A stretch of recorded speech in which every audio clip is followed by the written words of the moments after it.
বিদ্যুৎ ও গ্যাসের সাথে জড়িত মাফিয়া চক্রদের ফিরিয়ে আনার চেষ্টা চলছে বলে মন্তব্য করেছেন আমার বাংলাদেশ পার্টির চেয়ারম্যান মুজিবুর রহমান মঞ্জু। বলেন, বিদ্যুৎ ও জ্বালানি খাতের সংকট মোকাবেলায় সরকার ব্যর্থ হলে কোনো রাজনৈতিক দল নয়, জনগণই মাঠে নেমে আসবে।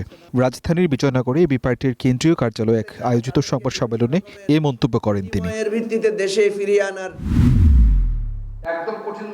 রাজধানীতে যত্রতত্র হকার নিয়ন্ত্রণে গৃহীত নানা পদক্ষেপ আগামী 2 সপ্তাহের মধ্যে দৃশ্যমান হবে বলে জানিয়েছেন ঢাকা দক্ষিণ সিটি কর্পোরেশনের প্রশাসক মোহাম্মদ আব্দুস সালাম। দুপুরে নগর ভবনে মতবিনিময় সভায় তিনি কথা বলেন। প্রশাসক জানান, পরিচ্ছন্ন নগরী গড়ে তুলতে প্রতিটি এলাকা ভিত্তিক হকারদের রেজিস্ট্রেশনের আওতায় আনা হচ্ছে।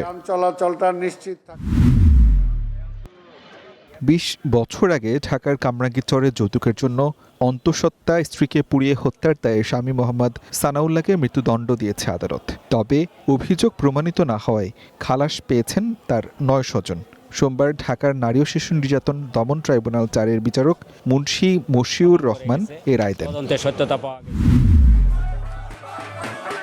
দিনাজপুরে পূজা অর্চনা, কীর্তন ও ধর্মীয় ভাবগাম্ভীর্যের মধ্য দিয়ে পালন করা হয়েছে কৈলাসপতির মহাস্নান যাত্রা উৎসব।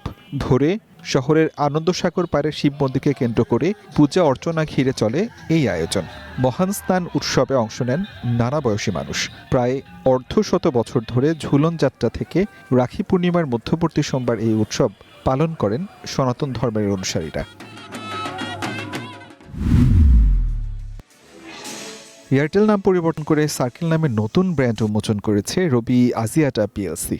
সোমবার আনুষ্ঠানিকভাবে নতুন ব্র্যান্ডের যাত্রা ঘোষণা করে প্রতিষ্ঠানটি। নাম বদলালেও এয়ারটেল গ্রাহকদের সেবা ও সংযোগে কোনো বদল আসবে না বলে জানিয়েছে রবি আজিয়াটা। সব গ্রাহক স্বয়ংক্রিয়ভাবে সার্কেলের গ্রাহক হয়ে যাবেন। বহাল থাকবে 016 নম্বর বিদ্যমান প্যাকেজ, ব্যালেন্স সহ অন্যান্য সেবা।